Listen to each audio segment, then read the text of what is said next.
واقترب شهر الخير. عن عبد الله بن عباس رضي الله عنهما قال: كان رسول الله صلى الله عليه وسلم أجود الناس، وكان أجود ما يكون في رمضان. تدعوكم مؤسسة الإصلاح الخيرية إلى البذل والجود في شهر الخير والعطاء بزكاة أموالكم وصدقاتكم، وذلك بدعم مشروعات إفطار الصائمين المتنوعة. نسعى في هذا الشهر إلى دعم 500 ألف صائم من الفقراء والمحتاجين، وذلك من خلال المشاريع التالية: معرض السلع الغذائية المجاني، تم تقسيم الأسر المستفيدة إلى فئات مختلفة، كل فئة لها رصيد محدد بناء على عدد أفراد الأسرة، وهي كالتالي: 350 جنيها، 400 جنيه، 450 جنيه، 500 جنيه. الشنطة الرمضانية، تم تحديد فئتين من الشنط لكل فئة مكونات: الفئة الأولى بقيمة 250 جنيه، والفئة الثانية بقيمة 350 جنيه.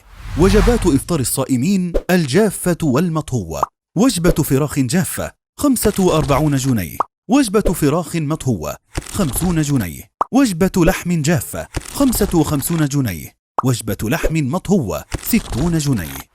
وجبات إفطار الطريق، وتتكون الوجبة من تمر وماء، وتكلفة الوجبة 4 جنيهات للفرد الواحد. وجبات السحور، وتتكون الوجبة من الفول أو البيض مع الزبادي، وتكلفة الوجبة 7 جنيهات للفرد الواحد.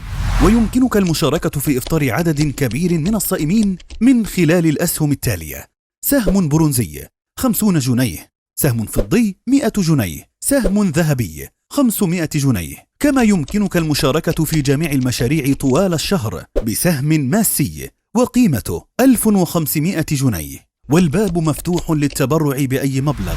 للتبرع تستطيع زيارة أقرب فرع من فروعنا، أو نرسل مندوبنا إليكم لاستلام المبلغ، كما تستطيع تحويله على الحساب البنكي الخاص بالمؤسسة. حسابنا في بنك فيصل المنصورة، حساب إطعام الفقراء والمساكين، حسابنا في مصرف أبو ظبي الإسلامي، أو للتواصل على الهاتف والواتساب. مؤسسة الإصلاح الخيرية، رسالتنا رحمة الناس ونفعهم.